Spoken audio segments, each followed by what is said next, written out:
UCLA might actually be kind of good, guys. They had the massive upset over Penn State. They beat Michigan State pretty handily. They had somebody else in there too. Was it Maryland? What if UCLA is about to turn around this season? I would like to just remind us when we start talking about UCLA that I feel like for a couple weeks there, the nation got sucked into this belief of UCLA might actually be kind of good, guys. We wanted to believe. They had the massive upset over Penn State. They beat Michigan State pretty handily. They had somebody else in there too. Was it Maryland? There was somebody else in there that UCLA beat. They won like three. They won 3 in a row, and we thought, guys, what if UCLA is about to turn around this season? And then Indiana beat them by 40. And then they lost to a Nebraska team that didn't have Dylan Raiola. So UCLA continues being bad. Mm-hmm. And so, like, I don't want us, like, the idea that UCLA, well, look what they did. Like, yes, any given Saturday, we just talked about 2024 Michigan. Yes, any given Saturday, but probably not this one. Mm-hmm. I've been looking at UCLA, and I think it's more like the University of Nico Iamaleava at Los Angeles, because he does everything. The Unilaw, if you will. Instead of UCLA. Like wow. Anyway, it's fine. He's a fascinating player to watch though, because again, who's leading UCLA in passing? Obviously Nico. Who's leading them in this game in rushing? Also Nico. So the game plan is Nico. Yeah. That's going to be the focal point for Ohio State. And if you give Ohio State a focal point, they tend to do pretty well with that. Yeah, and I think you saw that last year when he came by what did they call it? Neyland North? Neyland North. And we saw how that worked out Such high expectations for that game. I did, but not for the reason you're talking about. Yeah. Tennessee fans, actually, really great people. I sat outside of the stadium and talked to a handful of them getting into the game. Phenomenal people. Was very glad they had a horrible time here in Columbus.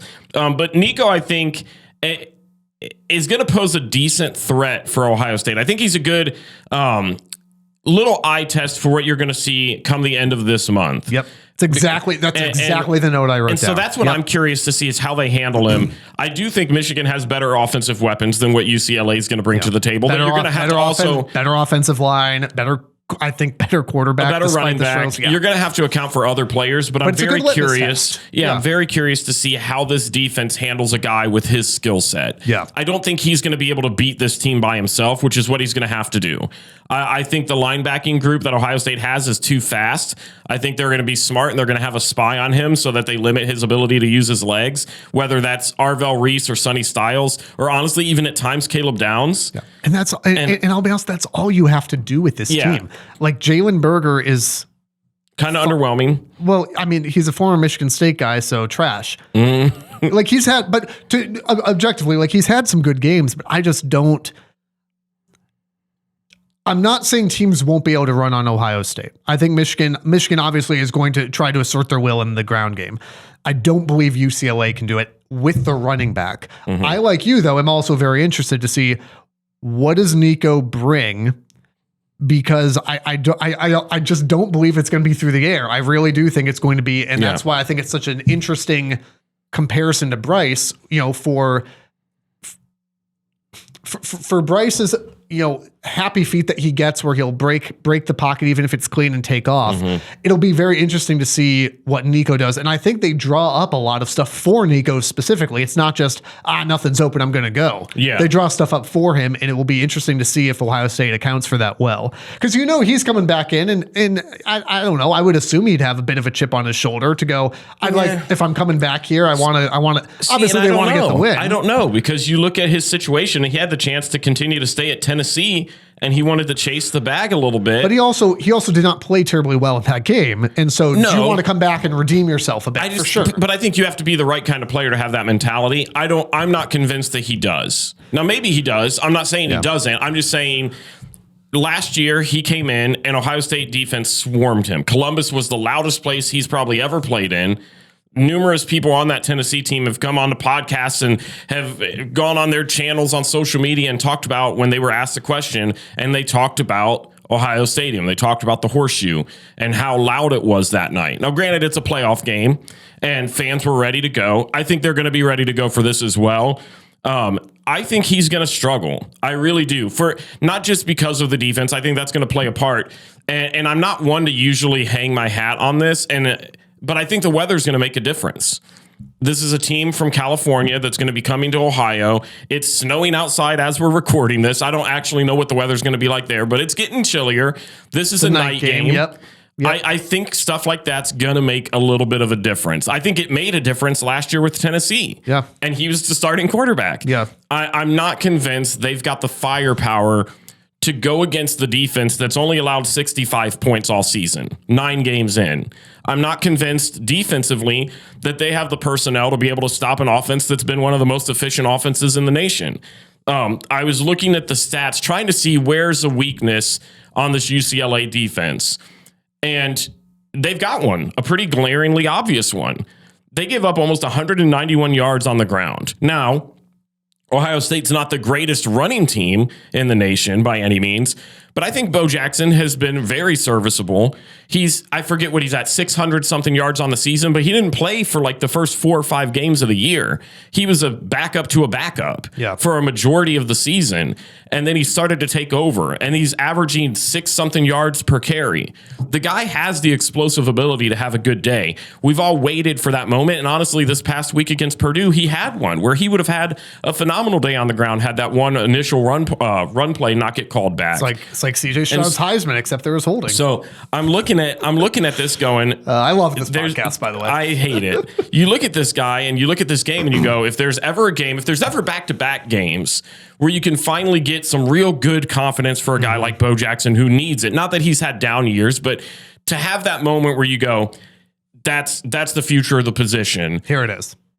Because you got UCLA, who's second to last in the Big Ten in rush defense. And guess who you get to play next week? Rutgers, who, guess what, has the worst run defense in the Big Ten. It would be good if you're an Ohio State fan. Probably good to figure it out the next couple weeks before you play Michigan. And I think they've started to, but you see this weird little like 3-headed running back room right now where you've got Bo Jackson as the clear starter. You get a couple of Isaiah West runs in there. And then when you get to the end zone or to the goal line, you go, okay, Donaldson, here you go. And he goes, please hold on to the football. Please hold on to the football and just duck. Yeah. And that's it. James People has essentially been erased from the lineup, it feels like. So I think you're going to see some heavy dosage of running. But honestly, it wouldn't surprise me if they just opened up the playbook and said, all right, you know what? Keep up. We've got these Lambos and we're going to let them go. I don't know. I haven't heard the status of whether Carnell Tate's going to be good to go or if they're going to take it a little bit of precaution and keep him out. I don't think it's going to matter. It will not. I don't think it's going to matter at all. Although UCLA does have a relatively decent pass defense. At least when it comes to the Big Ten. They give up like 170, 180 UCLA yards. UCLA does not. Listen, no one would love this more than me, but UCLA does not have the horses. I think in order for UCLA to be able to pull this off, they've got to get a couple of turnovers.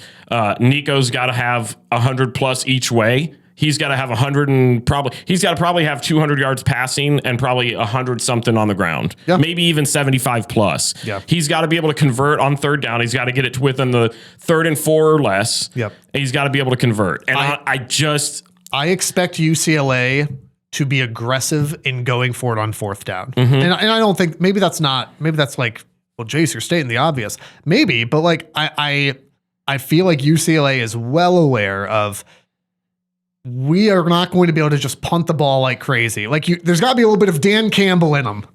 Go Lions, man. There's got to be a little bit of Dan Campbell in them where they go, what is it? 4th and 3 from our own 17. We're going for it. There's going to have to, maybe not that, but there's going to have to be some of that. If you're 40 plus. And knowing the quarterback you have, Nico is huge. Line him up. Don't put him in shot. Line him up under center. And let him fall forward. Tush push him. Like it should not be, that should not be a difficult decision. This game, the spread is 31.5. I don't think you cover that. No, I would agree. But I do think it's close to it. I've got Ohio State 42-14. No way. Do you have that too? I don't have that exact thing. Is it close? Unbelievably close. Never mind. I hate this podcast. I have Ohio State winning 42, UCLA 13. Well, I think they scored a touchdown, set kick, and 2 field goals. So there you go. This podcast is stupid. I hate it so much. I know we're both going to be wrong. Well, maybe, but the Purdue game, I said 38-10. It was 34-10. So, I mean, that was pretty good. I also thought Michigan would beat Purdue by a whole heck of a lot. And that just did not happen. The Rivalry Podcast is part of the Varsity Network from Learfield and the River Podcast Network from River Radio Ministries. New episodes out every Monday. Be sure to subscribe, rate, and review wherever you're listening right now, and follow on social media at RivalPod and RivalPod.com. And if you like what you hear, share with a friend so they can listen too.